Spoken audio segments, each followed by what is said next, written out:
The recording started now. I'm gonna give you a countdown, and then we'll get going. Awesome. Right, 3, 2, 1. It's a great day in SimWorld, everybody. Good morning, and welcome to SimWorld Today. I'm B-Ron, and joining me on Last Dance Eve is our SimWorld prep guy, and one of them anyway, Maestro. It's so good to have you here with me. It's good to be back on the show with you, my friend.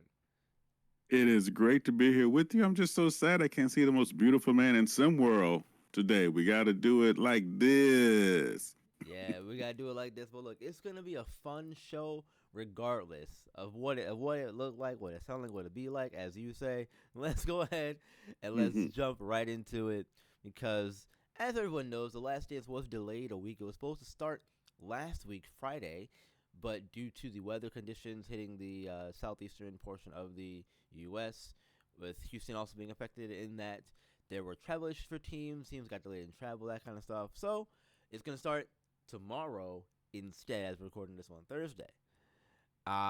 Question though for all this is, who benefits most from the week off, Maestro, in your opinion? Well, I'm just going to get it right to it. The two teams I think benefits most from the week off. Baylor Breakers under Dre Pope and the Philadelphia Elite under Dries Williams. I think those two teams have been on a roll. They've been strong. They've also been doing a lot of good classwork, in terms of getting their film study done and getting their game together and everything else. So, you know, you see a player who's hyperactive, like a Jay Midoriya, right? Someone who likes to be all over the place, or even a place that, or even a player like Trey Bird or Andre Pope Jr. They're gonna keep their legs, I think, going and stay warm and keep going. But I think that this break is going to really help them. And on the other side with the Philadelphia Elite, I just think that of all the teams that are on a roll, peaking at the right time, they're just doing the absolute best, and then, again, you're talking about players who are active not only in the transition game, B-Ron, but also, in the post, Monte Parson, Tony Henderson, Deuce Turner, they're very active players, right? So an extra week, extra study, extra work to kind of fine tune, kind of let that season, even though at their ages they're not feeling the aches and pains, so to speak, that you might normally think. It's still about recovery, right? It's still about putting your body together and your mind together to be able to move and produce. And I think they are the two teams that are going to benefit the most because they're doing the best right now. That makes sense. That makes sense. I'm not gonna argue with that. I will go in a different direction. You talk about teams that have first round bye, so they have an extra week, in Right. general.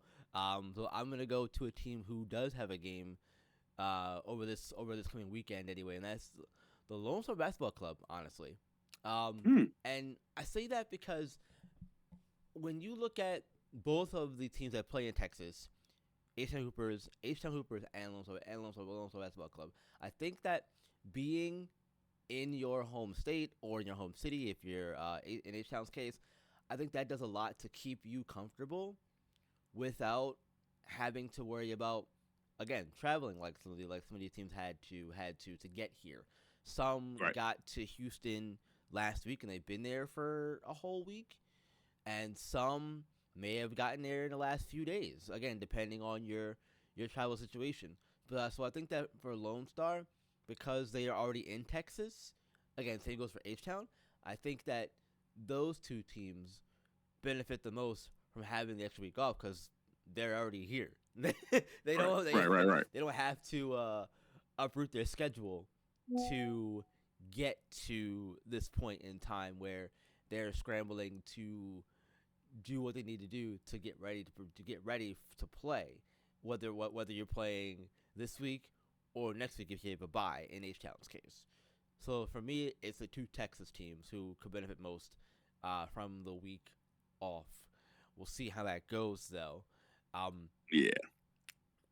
from who has a week off to who could be upset in the tournament. We know upsets are always a big part of things. We saw some last year, as we always do in these kinds of one and done environments. But which top program is most likely or susceptible to be upset in your opinion, Maestro? Okay, here's where you're going to crack you up. I'm thinking H Town, and I'll tell you why. Because they have been home, right? Justin Pasquier has basically run a system this whole season that has been really inconsistent, right? It seemed like for a while there, the more they played, the better they were able to perform, right? Um, they're one of the few teams that, if you look at their metrics, from their first game in the tournament to their last game in the tournament, they were always improving. Even though a lot of times that improvement wasn't wanted or might have been looking for in terms of what they were able to do. Now, yes, I know that they won one tournament this year, but that's what like makes my point. It's like you see them start off a tournament really slow always, and then the next game is markedly better, and then the next game is markedly better than that, and then when they were able to make it to the championship game, I remember that I remember that title game being very competitive, but they remained hyper competitive without any breakdown in possessions and stuff like that. But that's part of their inconsistency throughout the year. So I think them being home, I think that Azuna Mazaka, as great a player as he is, and even Almighty Soul, they're still streak players, right? So it's going to be a lot for them, I think, to sort of put on their back being home, extra week, extra time. We know we can have distractions at home, right? So my eyes on them. If anybody can be upset, and also, living in Houston, is the worst. I mean, you're 50 miles away from water, but you're 2 miles away from the sun. So when it's hot, it's like a billion degree. I'm sorry, I'm just playing. I'm just playing. I'm just playing. I'm just playing. No, it's just, it's just what it is. So my money's on them. If anybody should be on upset alert, I'm looking at them. Okay, it's so funny you went the home team host tournament kind of route for the upset because this last dance is in Houston. Going to be played at the SimWorld Sports Arena here in Houston. But I'm gonna go a different direction, Maestro. Again, Hmm. because I'm being a little contrarian this morning. I guess I'm gonna take the reigning trays, and Mm. here's why. For the simple fact of I didn't like how they looked in the last tournament against Bay Area Breakers, and Good point. you know who's scheduled to play them Hmm. if they beat SimWorld Latin America, Bay Area Yeah. Breakers. Yeah. Good So point. so if we see that matchup again, and the Trays have a hard time handling Jake Lee and everyone else like they did in their last game out, they're gonna be gone in their first game. So yes, they have a first round bye. That's great, but you know you got to look at the matchups here, Maestro. And I think that I think both of those teams, Latin America, similar Latin America, and the Breakers could beat the Trays. Yeah. Really they have a really good chance of beating the Trays. I think for me the Trays issue is that their big department is a little bit undercooked. I'll say I like Hmm. what some of the guys do, like Brandon Crawford, for example. I like Wilson Lamb and what he does over there, but I'm not convinced right now that this is a team that you can really rely on to get past the first round. And It's that's just me. What you got? yeah. No, no, no. I'm laughing inside because once again, just like when you and I used to call games together, you'd always pull thoughts, right out my throat, right? And it's interesting. Later today, there will be a Talking Dirty coming out where I talk about some of the first round matchups, and I'm calling that, and I'm have a take on that Bay Area and Latin America matchup in the first round. and I'm just gonna tease it by saying I think it's unfortunate that they are matching up in the first round for the reasons that I'll tell you in in the show later today. But I agree with you 100%. And oh, by the way, it doesn't matter that the Trays have won two tournaments. I agree with you. They either won either in major dominating fashion in terms of living off their transition game, or in the case of the first win, the Windy City, I hate to say it, but that almost felt like that was like a late Hanukkah gift that was getting handed over to them because of they quite frankly did not play well at all. So yeah, that's curious you would say that. So I like where your head's at, kid. Hey, I try, man. I try. Well, from upsets to underdog runs, Maestro. Which team, in your opinion, has the chance for a underdog Cinderella style of run in the Last Dance? And while you do that, I'm gonna get some other notes up here because I know we had some last season. Yeah, absolutely. Well, I'm just gonna get right to it. Okay, so I made no secret about it. Nick Heish's Gulf Coast Lockdown is definitely one of the underdog teams, and I'm calling them an underdog team not because of the talent that's on the team. With a player like with players like Kai Killens, Avery Cooks, Carson Cupberg, Isaac Onye Franklin, just Julian Brown, just stacked Cyrus Jackson, just stacked across the table, right? To me, they're not an underdog because of talent. They're an underdog because of how they performed this year. That's a lot of talent to have no one win. I think this whole season, and I could be wrong with that. Please, Maestro, check me on that one. But they're just not where I think they should be. But I think this extra week did them a favor in terms of getting them a chance to get more together and kind of get their game moving forward. On the other side, another dark horse team that I'm looking at, Biron, is Shinamdi's SimWorld Africa. I really think behind their defensive performances, that we know we're going to see from a player like Dara Storm, right, who plays so much bigger than what he really is, and the fact that Dara's offensive game is coming together. On the other side, you see a player like Jordan Casso sort of finding his own, and of course, Hussein Al Nur. You know, I feel there's a team there. I feel there is a team there that's actually truly finding their feet at a good time, and I don't think people are taking them serious or looking at them as seriously as I know I would. So I really think that they have an opportunity to be those two dark horse teams that could put in a deep, if not a very deep run in this tournament.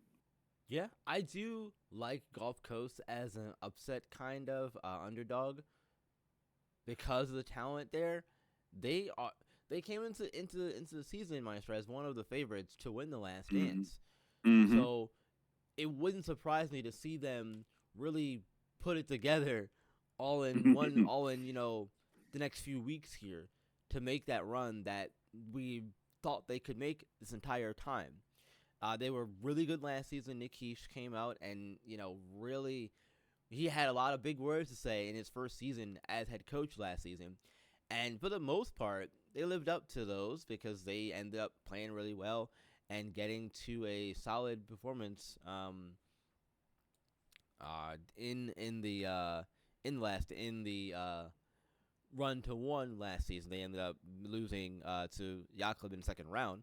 But but besides Gulf Coast, because that was my main pick. I will give one more for the sake of argument here, and I was gonna go with somebody like, you know, similar Middle East, but they're not in the league anymore. I was gonna go with somebody like APAC because they usually play good in tournaments, but they're not in this one. So Mm-hmm. because last season we had a tournament where everybody made it, but now it's not the case. So you have a few international teams that could make upset runs, I think. But I also I'll give you two. I lied. Heartland as the 8 seed. Yes, I know they have a first round bye, but they're an 8 seed in the grand scheme of things. So I would consider that to be a underdog style of run. I'll also give you Southeast Select as well. In that, I had the Scorchers making it making it farther into the tournament, so I can't put them in this talk earlier. I had a quick hint earlier that had them going further, so I won't put them in this piece here. But Heartland Zombie Stars as the 8 seed and Southeast Select as number 14 seed. Because I just think that, again, the pedigree of Coach Brad Lee, I think he'll find a way to put it together too. I think that's a team that is also underperformed throughout the season. They've dealt with huge losses over the last three seasons now, with Trey Turner being gone, losing Gabe Pope last season, as well as Kadarius Tech Jr. and a few other guys. So, but I think that this is where maybe they could pull it together too and go on a nice little run over there. Right. Yeah. Well, look, that's going to do it for the show. Maestro, thank you for joining me. As always, I appreciate you, my friend. It's good to be back on the show with you. Hoping you, if you're not already there, get to Houston safely. I've got a game to call in SimWorld U today because we do have some games going on this evening in SimWorld U. All of them on ESPN. 7 o'clock, Minnesota and Maryland start things off on ESPN. And then you have at 8:30, you have California and UCLA. And then the 10 o'clock game on ESPN, triple header tonight, New Mexico and UNLV tonight on SimWorld TV, simulcast through ESPN. And then on Friday, you got The Last Dance coming. Maestro will be there. I'll be there as well. So we won't be busy these next few weeks. Thank you for tuning in. We appreciate you all. Hit the like button, subscribe to the channel, all that good stuff. You know how the YouTube thing works by now. Make sure you hit the notification bell so you know when all of our shows, games, streams, all that good stuff go live for you. And until tomorrow, I'm B-Ron. That's Maestro. SimWorld is the only place you can see the game, be the game, and I'll see you tomorrow.